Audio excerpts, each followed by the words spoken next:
So in this electrolytic refining, we are taking two electrodes. Anode जो है वो आपका किसका है, प्योर मेटल का है, ये आपके पास उसी मेटल का कैथोड आपके पास है, उसको आपने बैटरी से कनेक्ट कर दिया है, पॉजिटिव टर्मिनल को पॉजिटिव से, नेगेटिव को नेगेटिव से। अब क्या होगा, यहाँ पे रिडॉक्स रिएक्शन होगी और आपके पास यहाँ पे क्या रिएक्शन होगी, एनोड पे हमारे पास होती है that is oxidation. And oxidation is what, it is loss of electron. हम कोई पर्टिकुलर मेटल लेके चल लेते हैं, हमने बोला कि कॉपर के लिए हम इसको यूज करते हैं इलेक्ट्रोलिटिक रिफाइनिंग को, तो एनोड पे देखिए क्या रिएक्शन होगी,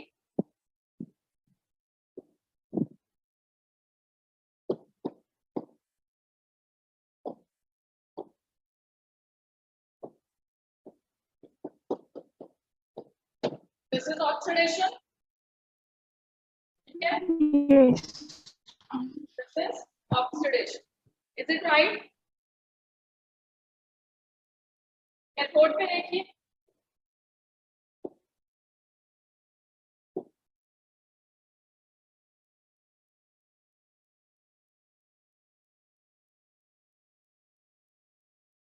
कैथोड पे gain of electron, same metal है आपके पास, वही कॉपर है, और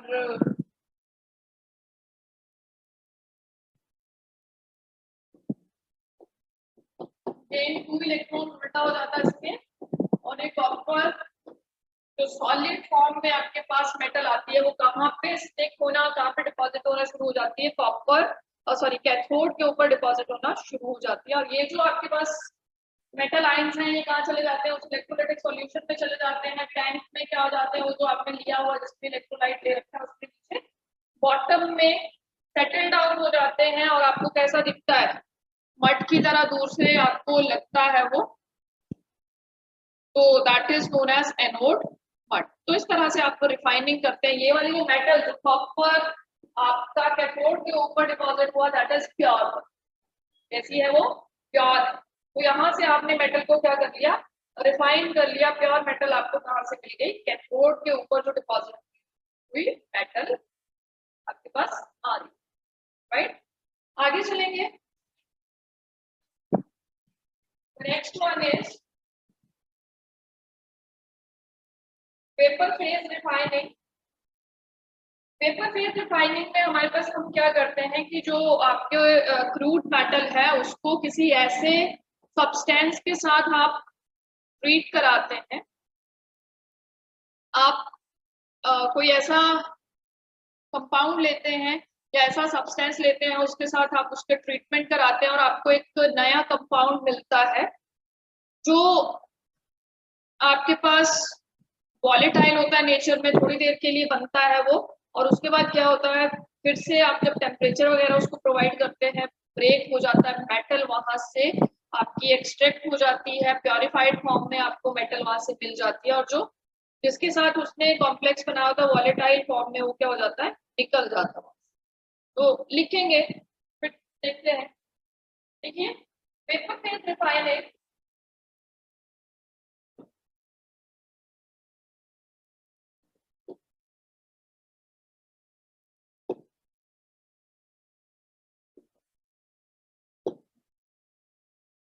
paper phase refining, this method is based on the fact that certain metals are converted. This method is based on the fact that certain metals are converted to their volatile compounds.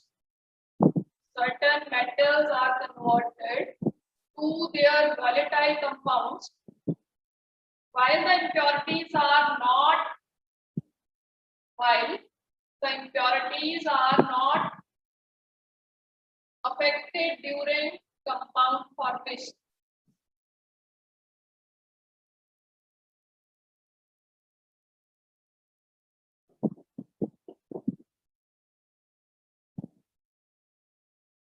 आपने ऐसा कोई substance डाला, suitable substance जिससे आपके पास आगे की compound form decomposed on heating, ये जो कंपाउंड बना है इसको इसका डिकम्पोजिशन हो जाता है जब आप इसको हीट करते हैं, तो compound decompose, the compound form decomposes on heating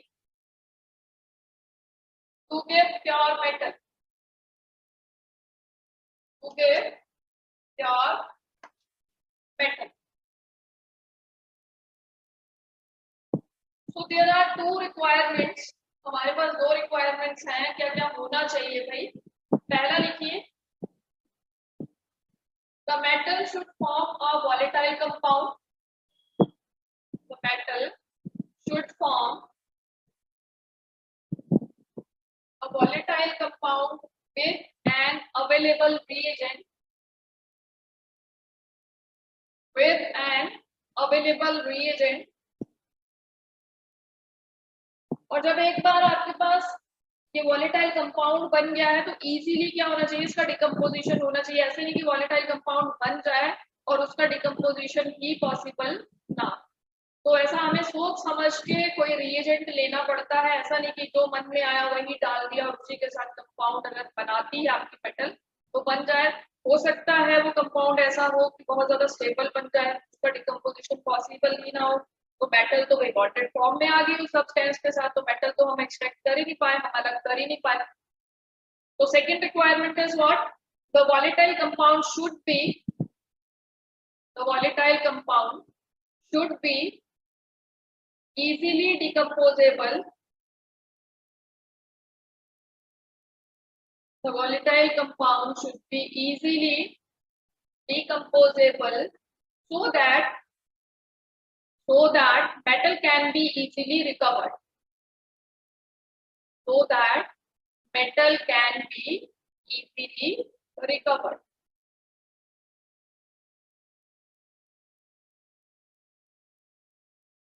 इसी वेपर फेज रिफाइनिंग में आप जब निकेल को क्या कराते हैं, निकेल को किसी ऐसे सब्सटेंस के साथ ट्रीट कराते हैं जिससे वो एक वॉलेटाइल कंपाउंड बनाता है। मतलब निकेल की अगर आपको रिफाइनिंग करनी है, प्योरिफाइड निकेल आपको क्या करना है, एक्सट्रैक्ट करना है, तो उस पर्टिकुलरली जब निकेल की बात हो रही है वेपर फेज रिफाइनिंग में कि हमारे पास वेपर फेज रिफाइनिंग हम कराएंगे निकेल की, निकेल में ऐसा सब्सटेंस डालेंगे, उस सब्सटेंस को डालने से निकेल एक वॉलेटाइल कंपाउंड बना देगा और वॉलेटाइल कंपाउंड को जब हम हीट करेंगे तो उसमें से प्योरिफाइड निकेल निकलेगी और वो वाला जो सब्सटेंस उसमें डाला था वो अलग हो जाएगा।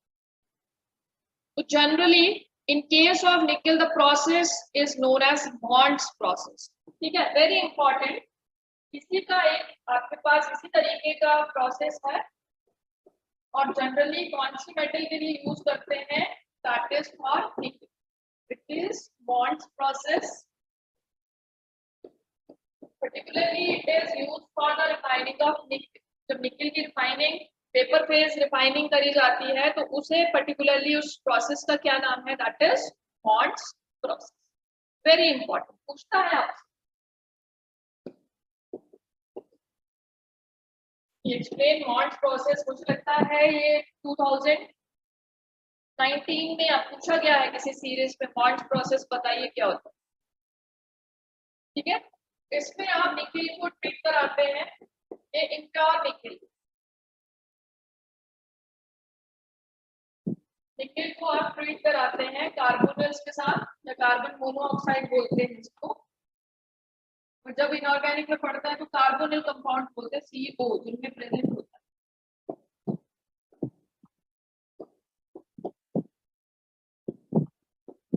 ये बन जाता है, ये हमारे पास कैसा कंपाउंड होता है, वॉलेटाइल। फिर आप इसको हीट कराते हैं, heating is at temperature of 450 to 470 kelvin. यहाँ भी टेम्परेचर का रिक्वायरमेंट है, इट इज 350 to 370 केल्विन। और यहाँ पे जब आपने इस वॉलेटाइल कंपाउंड को डिकम्पोज करना है, then you require more temperature and it is in the range of 450 to 470 kelvin. Break हो जाता है, निकल जाता है, इसी तरह से ये अलग हो जाता है और ये जो निकल अब आपको मिला है it is pure, this is purified. तो क्या किया आपने, एक ऐसा रिएजेंट डाला जिसमें एक उसके साथ कॉम्प्लेक्स बनाया, वॉलेटाइल था नेचर पे, आपने टेम्परेचर प्रोवाइड किया, टेम्परेचर प्रोवाइड करने से क्या हो गया, वो डिकम्पोज हो गया। अब डिकम्पोजिशन के बाद जो आपके पास मेटल निकली है दैट इज प्योरिफाइड। क्लियर है? Yes ma'am. Yes, ma'am. Is it clear? इसके बाद एक और प्रोसेस है हमारे पास, दैट इज वेन आर्किल्स मेथड, और that is generally used for the purification of titanium and zirconium. पढ़ा हुआ है ना आपने, क्लास कहीं पढ़ा हुआ है वेन आर्किल मेथड? रीडिंग करते करते हो सकता है आपको नहीं पढ़ाया गया, हो सकता है आपने ऐसे निकाला हो कि हाँ वेन आर्किल मेथड, पर आप लोग तो वही चीजें पढ़ते हैं जो टीचर पढ़ाता है, एक्स्ट्रा तो पढ़ते नहीं। तो अभी एक आदत डालो ना, जितना भी किताब में दे रखा हो तो उसको एक्स्ट्रा जो भी होता है ना हमारे पास उसको भी पढ़ा करो, ठीक है? Yes ma'am. ऐसा नहीं कि जितना का पढ़ाया उतना करें। हो सकता है बीच में हमसे भी कभी कभी टॉपिक स्किप हो जाता है, हो सकता है वो सिलेबस में ना हो बट इम्पोर्टेंट हो। कैसे? आपके वो जो एग्जामिनेशन होंगे, मतलब कॉम्पिटिटिव एग्जाम्स होंगे, हो सकता है उनमें आए, ठीक है?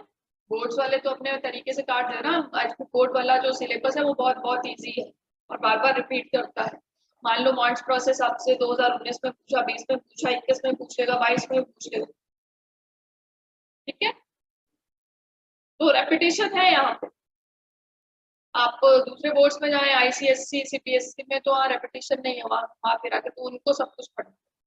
अब आपको तो पता है भाई मुझे यही पूछेगा तो मैं तो यही पढ़ूंगा, या फिर आप वो खरीदते हैं अपना छोटा सा, क्या होता है उसको खरीद लेते हैं, देखते अच्छा ये भाई आपका 2003 में पूछा, 4 में, 5 में, लगातार आ रहा है, इस बार भी पूछेगा, रट लेते हैं उस चीज, समझते नहीं है। करते हैं ना ऐसा? तो ऐसा बिल्कुल भी नहीं करना है, क्योंकि कंपटीशन में तो हर बोर्ड से बच्चे मिलेंगे आपको और उनके लेवल के ही क्वेश्चंस होंगे, तो अपने आप को अभी से उस तरह से प्रिपेयर करो कि भाई पेपर में बैठे तो आपको लगे कुछ कि हमें भी आता है, समझ गए? अदरवाइज आपको ऐसे गिल्ट फील होता है कि हमें तो कुछ नहीं आता। जब आप बाहर जाते हैं ना और बाहर 4 लोगों से मिलते हैं, डिफरेंट डिफरेंट जगह से आए होते हैं लोग, तो वो अपना डिस्कशन करने लगते हैं चीज से रिलेटेड, तो वो तब आप लोग फिर आपको लगता है कि हमें तो भाई कुछ भी नहीं आता। क्लियर है? तो कंसेप्ट क्लियर करो, ठीक है? पढ़ो, बहुत सारा टाइम है, बहुत ज्यादा टाइम है आपके पास। कितने बजे खत्म होती क्लासेस? 4 बजे। 4 के बाद अगर आपको खेलने वेलने में जाते हैं, खेलने चले गए, रेस्ट किया आपने, तब भी कितने बजे आप फ्री हो जाते हैं? 6, 7, 8 बजे फ्री हो जाते हो। उसके बाद तो टाइम निकाल सकते हैं ना अपने लिए, पढ़ सकते हैं ना? 2-4 घंटे की नींद रखो और उसका मतलब पूरा यूटिलाइजेशन करो। ऐसे नहीं कि 10-10 घंटे सोए और, समझ गए हैं? यस करवाते मैम। चले। The another method is Wayne-Arkell method. It is also similar to vapor phase refining, जैसा vapor phase refining हमने किया, but particularly that method refers to the refining of titanium and zirconium. Titanium और zirconium को हम iodine के साथ treat कराते हैं, एक कॉम्प्लेक्स बनता है वैसा ही वॉलेटाइल, और उसके बाद उसको हीट कराया जाता है और वो डिकम्पोज हो जाता है, टाइटेनियम जिरकोनियम अलग हो जाता है और आयोडीन अलग हो जाता है। वो जो लास्ट में आपको टाइटेनियम जिरकोनियम मिलेगा वो कैसा होगा? प्योरिफाइड। तो लिखिए van Arkel method,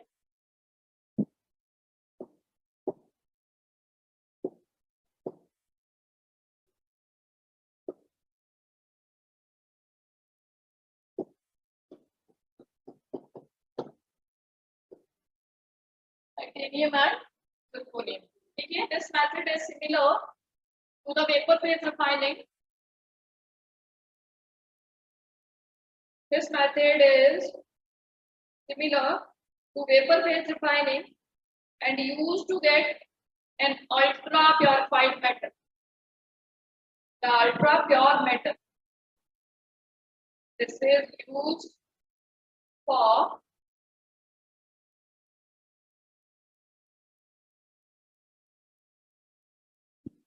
getting ultra pure metal.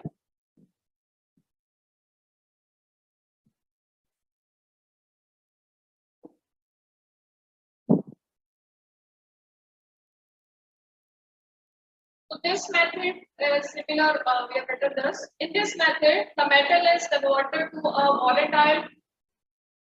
In this method, the metal is converted into volatile, unstable compound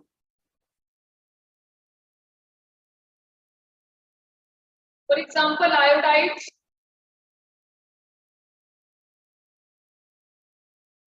Taking care that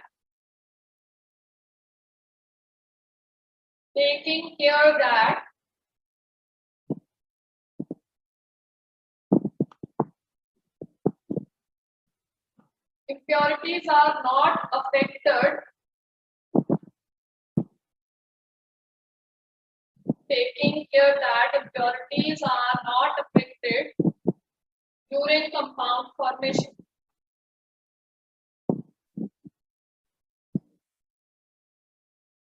During compound formation.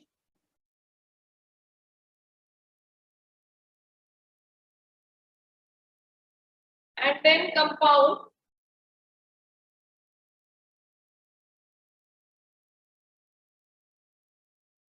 is decomposed. Then compound is decomposed to get the pure metal.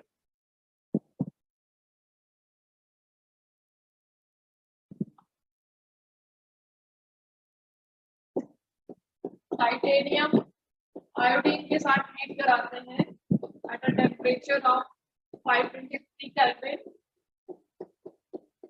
Titanium iodide बन जाता है, tetra iodide आपके पास बन जाता है. This is unstable one and when you provide a temperature around 1700 kelvin it decomposes into titanium purified form and iodine जो है इसमें से क्या होता है अलग. आयोडीन वॉलेटाइल कैसा है? Iodine volatile. आप कैसे एक्सपोज करते हैं उसके वेपर्स बन जाते हैं. ये वॉलेटाइल क्या होते हैं भाई?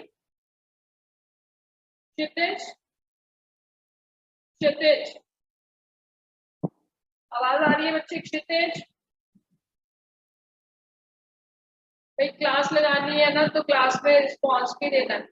ऐसे नहीं कि झूठ ही बोलते रहो पेरेंट्स को कि हम क्लास लगा रहे हैं, एक कमरे में बंद हो जाते हैं, सफाई घर क्या करते रहते हैं, गेम वेम खेलते रहते हैं. ठीक है. गेम से क्या होगा? थोड़ी देर के लिए सेटिस्फेक्शन मिल जाएगा, बाकी जिंदगी भर क्या करोगे? सोचेंगे फिर बाद में आज हम पढ़ लिए होते ना तब तो अच्छा होता. तो क्षितिज आप हैं क्लास में कि क्लास ऑन करके चले गए हैं? क्षितिज अगर आप तो सुन पा रहे हैं मेरी आवाज तो मैसेज करिए, ड्रॉप करिए मैसेज कि भाई हमें सुनाई दे रहा है बट हमारा माइक ऑन नहीं हो रहा, हमारा कैमरा ऑन नहीं हो रहा. टेंसी क्वालिटाइल क्या होते हैं?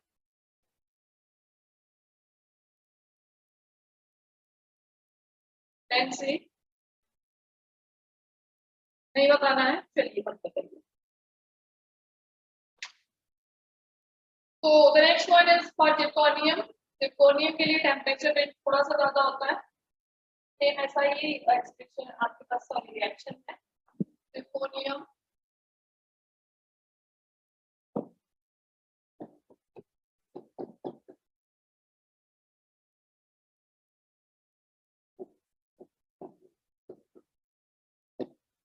आयोडाइड्स बन जाते हैं.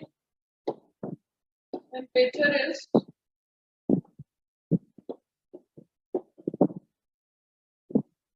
जिरकोनियम अलग हो जाता है प्योर.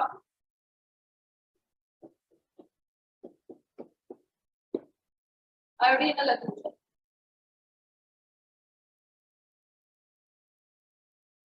ठीक है, सिंपल सा मेथड है. The next one is chromatographic method, जिससे हम क्या करते हैं? क्रोमेटोग्राफिक मेथड से भी हम क्या कर सकते हैं? अलग कर सकते हैं, आपकी मेटल को रिफाइन कर सकते हैं. क्रोमेटोग्राफी के बारे में आपको समझाया गया है क्या कभी? क्रोमेटोग्राफी बताया मैंने आपको क्या, कैसे उसका क्या टेक्निक है, क्या प्रोसेस है.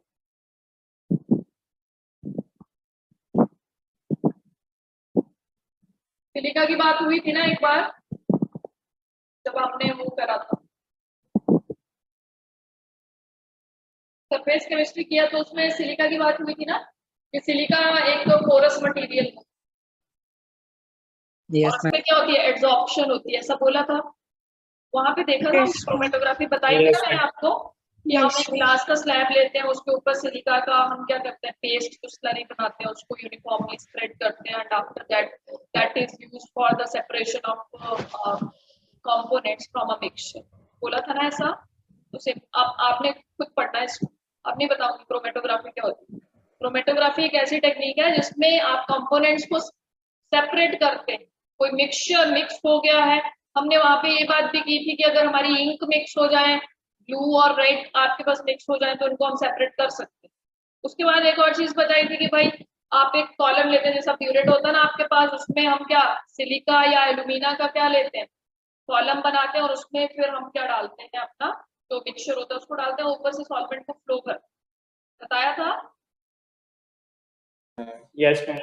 Yes. तो वही है, अब नहीं मैं रिपीट करूंगी उसको, आपने खुद पढ़ना है। वो बनाए हैं यहाँ पे कॉलम, एक आप सुटेबल सॉल्वेंट लेते हैं, ऊपर से आप उसको फ्लो करते जाते हैं, और मिक्सचर जो है उनका इंट्रैक्शन अलग अलग होता है, उनका इंट्रैक्टिंग पावर जो होती है with that solvent is different. तो क्या वो डिफरेंट डिफरेंट रेट पे क्या होते हैं, सेपरेट होना शुरू हो जाते हैं। जैसे हमने बोला हमारा फैंटा और कोक मिक्स हो जाए, मुझे अलग करने, यही एग्जांपल लिया था ना हमने। Yes, ma'am. और हमने ये भी कहा था कि भाई हम उसमें सॉल्वेंट डालेंगे तभी वो फ्लो करेंगे उस एल्यूमिना के अंदर से या उस सिलिका के अंदर से। तो ये आप खुद पढ़े है ना, नहीं समझ आएगा फिर पूछिएगा मुझे।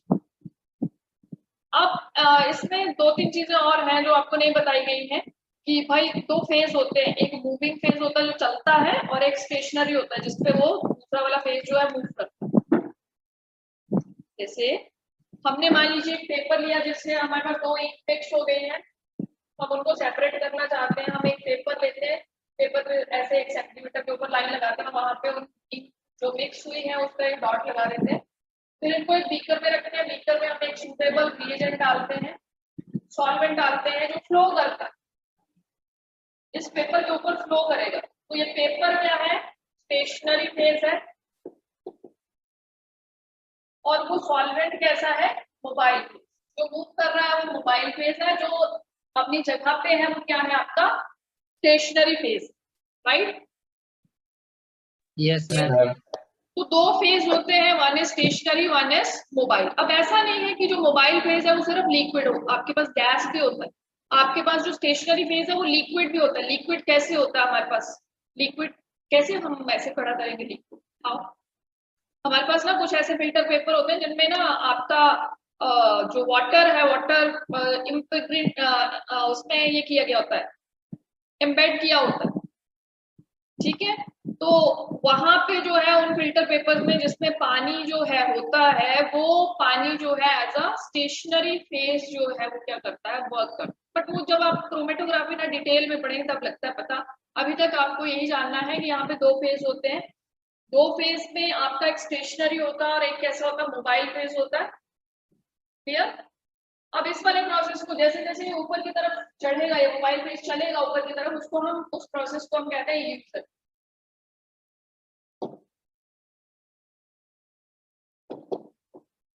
एक पॉइंट ऐसा आएगा कि भाई ये यहाँ तक पहुंच जाएगा, यहाँ तक नहीं पहुंचने देते, हम यहीं पे रोक देते हैं प्रोसेस थोड़ा सा नीचे। जैसे हम पेपर को निकाल लेंगे, हमें पता चल जाएगा हमारा सॉल्वेंट यहाँ तक मूव किया, हम वहां टिक लगा लेंगे।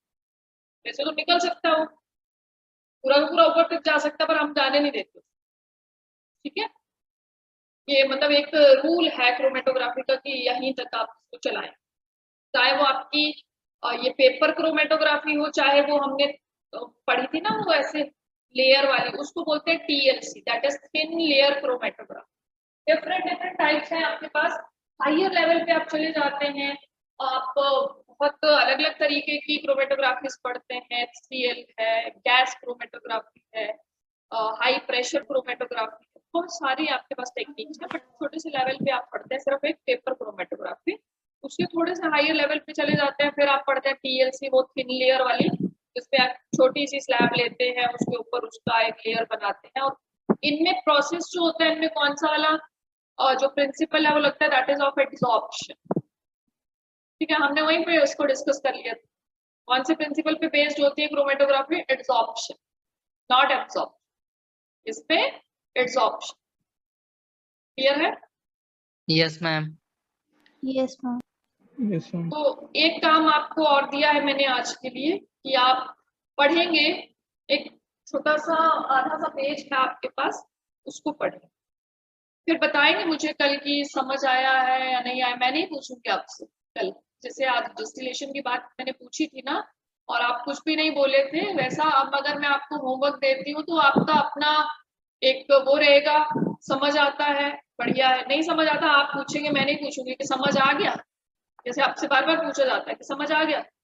तब भी एक आधा बच्चा बोलता है यस मैम, बाकी पता नहीं कहाँ, ये जो खूब क्षितिज को मैं तब से बोल रही हूँ पता नहीं कहाँ है, नैन्सी को बोला उसने कोई रिस्पॉन्स नहीं दिया। तो क्या करेंगे आप अपनी जिंदगी में, आप जब बड़े हो जाएंगे ना फ्यूचर में, तो आपके सोचेंगे कि हम क्या ही करते।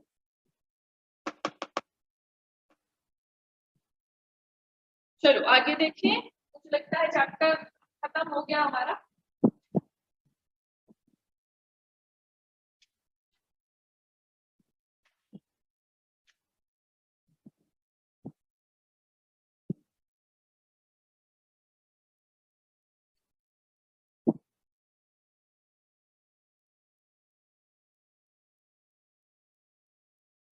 इसमें अब आपके पास ना आगे जो है वो अलग अलग दे रखा है आपको, द प्योरिफिकेशन ऑफ ऑक्साइड या फिर इलेक्ट्रोलिसिस दे रखा है, दे रखा है, पर इसको नहीं हम पढ़ते हैं। एक आयरन की बात यहाँ पे है, तो जो आयरन है ना आपकी डिफरेंट डिफरेंट वेराइटीज होती है, कमर्शियल स्केल में ना डिफरेंट डिफरेंट वेराइटीज होती है आयरन की, जैसे कास्ट आयरन है, ऑप्टिक आयरन है, रॉट आयरन है, and third one is steel की बात करिए इसमें। तो एक तो स्टील का कॉम्पोजिशन पता होना चाहिए, स्टील में क्या क्या होता है, क्या क्या होता है स्टील में, आयरन होता है, कार्बन होता है, निकेल होता है, क्रोमियम होता है। स्टील के जो कॉन्स्टिट्यूएंट्स आपके पास है वो क्या क्या है, आयरन है, निकेल है, क्रोमियम है, कार्बन है, तो और भी है जैसे मैंगनीज है आपके पास कुछ अमाउंट में। तो आयरन कमर्शियल स्केल पे तीन तरीके का है, वन इज कास्ट और pig iron,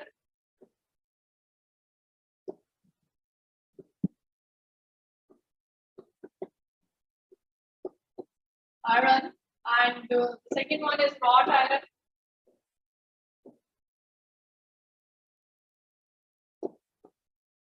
This wrought iron is the purest form of iron.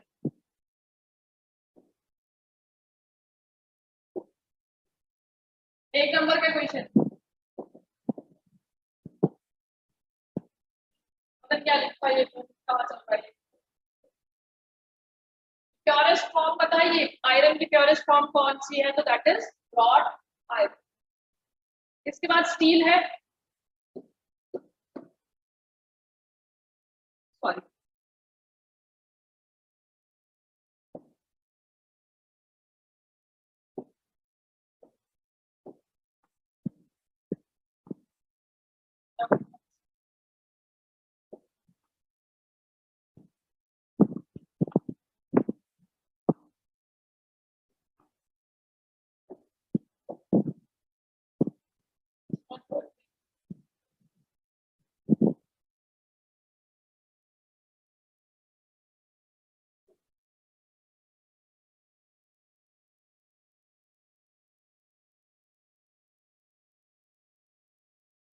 Different,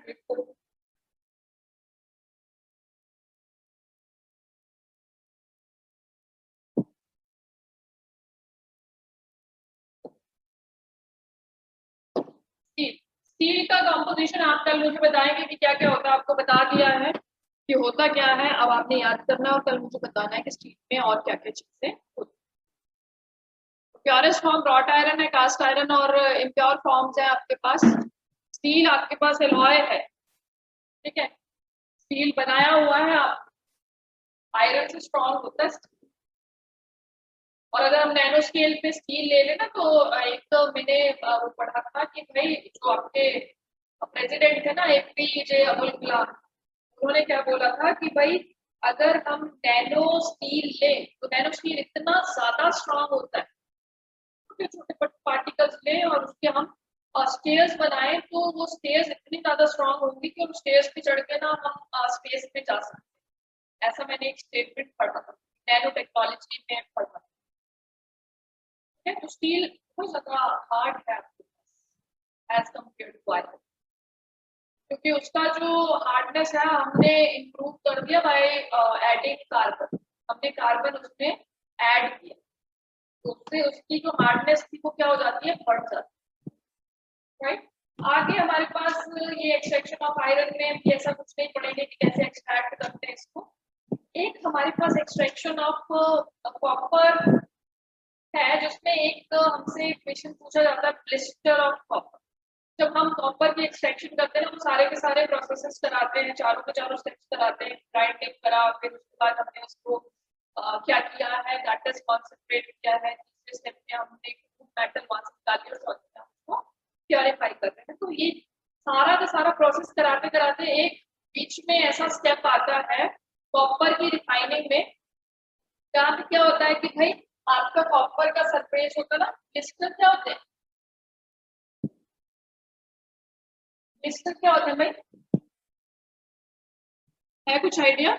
उछाले जैसे पड़ जाते हैं ना, जैसे जल रहा था आपका, अब कोई गर्म पानी गिर गया या गर्म चीज से लग गया तो उसमें जैसे वो छाले से पड़ गया और उनके बीच में क्या भर जाता है, पानी जैसा भर जाता है ना, देखा आपने? Yes. वो है प्लेस। ठीक है, तो यहाँ पे होता ये है कि जब हम इसकी प्रोसेसिंग करा रहे होते हैं ना कॉपर की, तो इसमें से कुछ गैसेस होती हैं जो बाहर निकलना चाहती है। जैसे सल्फर डाइऑक्साइड की मेन बात करता है कि सल्फर डाइऑक्साइड इस सरफेस को एस्केप करके निकलना चाहती है पर निकल नहीं पाती, और वो कैसे रह जाती है, ऐसे मतलब मान लो यहाँ पे सल्फर डाइऑक्साइड है, वो निकलना चाह रही है, वो निकल नहीं पा रही, और यहाँ पे वो इस तरह से क्या बना देते हैं, इस तरह का सरफेस दिखेगा आपको, जैसे इसको क्या पड़ गए, छाले पड़ गए ना, चल गया। So that is what, that is blister of copper.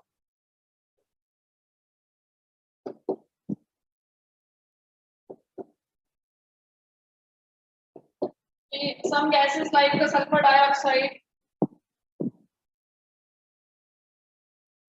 escape from the surface of this copper, but still remains on the surface of copper, and due to which this seems to be like a blister on the surface of copper. So that is what, that is blister of copper, right? Is it right? Yes, ma'am. So this is Yes, all ma'am. about this chapter. इस chapter में हमारे पास बस यही चीजें हैं, बाकी और इसमें मरकरी की बात नहीं की है, पर यहीं से एक क्वेश्चन आपको आता है कि भाई telling of mercury is what, telling of mercury.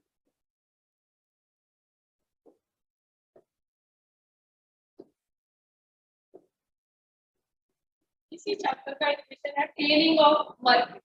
Mercury की आपने प्रॉपर्टी देखी है, कैसी होती है? आपके उन थर्मोमीटर्स में होता है ना मरकरी। Yes, ma'am. जब टेम्परेचर बढ़ता है तो क्या होता है, आपको लगता है ना वो राइज कर रहा है ऊपर की तरफ?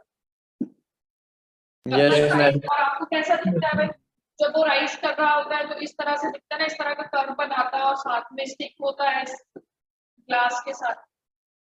ठीक है, अगर आपका मरकरी इस वाली प्रॉपर्टी को क्या कर दे, छोड़ दो, स्टिकिंग जो है वो विद दैट ग्लास वो ना हो, that is telling of mercury, उसको हम बोलते हैं टेलिंग ऑफ मरकरी। अदरवाइज आपका मरकरी क्या करता है, स्टिक करता है ग्लास के साथ, चिपक चिपक के जाता है ऊपर की तरफ, राइज करता है ना, और इस तरह का क्या बनाता है, कर्व बनाता है। अगर वो इस प्रॉपर्टी को लूज करके वो कर्व भी ना बनाए और साथ में वो स्टिक भी ना करे उस ग्लास के साथ, तो उसको हम क्या बोल देते हैं, that is telling of mercury. तो वो अपनी इस प्रॉपर्टी को क्या कर देता है, लूज कर। क्लियर है? तो यहाँ पे जो भी मेन चीजें थी इस चैप्टर की वो हमने कर ली। हो सकता है कि कल हम स्टार्ट करें अपना ऑर्गेनिक, बीच में हम 2 चैप्टर्स या 3 चैप्टर हैं हमारे पास, उनको स्किप कर सकते हैं। पी ब्लॉक है, then we have D and F block and one is coordination chemistry, and then we go to the directly हम जा सकते हैं, ऐसा नहीं है कि कोई हम पी ब्लॉक नहीं करेंगे, डायरेक्टली हम ऑर्गेनिक पे जा सकते हैं। वो डिपेंड करेगा मेरा मन कैसा है, मुझे ऑर्गेनिक पढ़ानी है या फिर मुझे पी ब्लॉक के साथ क्या करना है, कंटिन्यू कर। ठीक है, तो अगला चैप्टर मुझे लगता है पी ब्लॉक ही है ना। पी ब्लॉक एलिमेंट्स हैं आपके पास, बोलिए। पी ब्लॉक एलिमेंट्स है, सबसे लंबा चैप्टर है हमारे पास P block, and then D F elements and coordination compound. तो या तो इनको छोड़ सकती हूँ मैं, आगे वाले भी चल सकते हैं, ऑर्गेनिक शुरू कर सकते हैं। ऑर्गेनिक में 4 यूनिट्स रहेंगी आपकी ऑर्गेनिक। ठीक है, हेलोएल्केन्स है, हेलोएन्स है पहला। दूसरा आपके पास है शायद एल्कोहल फिनोल्स वाला है और इथर्स है, and third one is aldehyde ketones है, और चौथा है आपके पास नाइट्रोजन कंटेनिंग कंपाउंड। उसके बाद बायोमॉलिक्यूल्स हैं, पॉलीमर्स हैं, और एक लास्ट में चैप्टर है दवाई से रिलेटेड। कितने यूनिट्स हो गए वो हमारे पास? 4 3 7 3 10 और 6, ये एक फर्स्ट वाला यूनिट अभी भी रहता है हमारे पास। 5 यूनिट्स कंप्लीट हो गए अभी हमारे। ठीक है, यस मैम। कल देखते हैं, अगर पी ब्लॉक पढ़ाना होगा तो पी पढ़ाऊंगी, अदरवाइज मेरा मन ये है कि ऑर्गेनिक शुरू करूंगी मैं। ठीक है, तो लंबे लंबे चैप्टर्स है एक्चुअली, उसकी वीडियोस बनी हुई है मेरे पास ना, अपना इसका ऑर्गेनिक की सारी वीडियोस। क्या ऐसा करते हैं कि जो छोटे छोटे यूनिट्स है पहले उनको खत्म कर लेते हैं, पॉलीमर्स खत्म कर लेते हैं, बायोमॉलिक्यूल्स खत्म कर लेते हैं। ठीक है, Yes, ma'am.